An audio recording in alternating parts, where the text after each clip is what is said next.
The following is a hazardous weather bulletin for the following counties in Tennessee: Blind Smoky Mountains, Cox Smoky Mountains, Johnson, Sevier Smoky Mountains, Southeast Carter, Southeast Greene, Southeast Monroe, and Unicoi.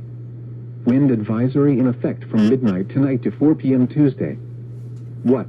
South winds 15 to 25 miles per hour with gusts between 40 and 50 miles per hour expected. Where? Blind Smoky Mountains, Cox Smoky Mountains, Johnson, Sevier Smoky Mountains, Southeast Carter, Southeast Greene, Southeast Monroe, and Unicoi counties.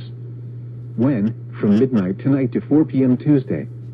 Impacts: gusty winds will blow around unsecured objects. Tree limbs could be blown down and a few power outages may result. Additional details: the strongest winds will occur above 3,000 feet in elevation and any mountain wave-prone locations, such as Camp Creek. Winds this strong can make driving difficult, especially for high-profile vehicles. Use extra caution. This is NOAA Weather Radio.